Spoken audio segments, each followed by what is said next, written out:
ချိုတို့မြေပဲတို့လည်းမပါဘူးပစုံချိုရောမပါဘူးလားအဲ့ဒါနေမပါရင်လက်ဖက်သမီးကဘယ်လိုလုပ်စားကောင်းမှလဲ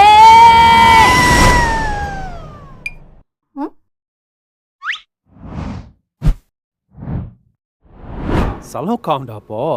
ဒါကပတ်တမဇုံ global quality လက်ဖက်သမင်းလေဘယ်လိုမျိုးလဲအစင်မြင့်ဂျပန်နီးပညာနဲ့တန်းစင်ထားတဲ့လက်ဖက်ကိုပဲအသုံးပြုထားတာလေအဲ့ဒါ supply မပါနဲ့ပါဆိုင်လို့လေဆိုင်တော့ပေါ့ဒါရှေခံစေးမပါတဲ့မြန်မာအကောင်ဆုံးစီယန်လက်ဖက်ချင်းဆက်လေးကိုသမင်းဖြူပူပူလေးနဲ့တေချာနန်းဆက်အောင်နေပြီး KFC popcorn chicken လေးနဲ့တွေးစားလိုက်တဲ့အခါတလို့ချင်းစီတိုင်းမှာတခြားဘာမှထက်မလို့တဲ့ဒီပြည့်စုံမှုကိုခံစားမိနေမှာပေါ့ဘဲကြော်တော်မြေဘဲတော်လား sorry ပါအဲ့ဒါတွေမလို့တော့ဘူးလေ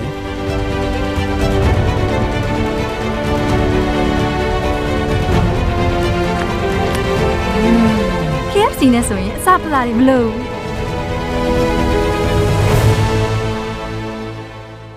这就属于 KFC。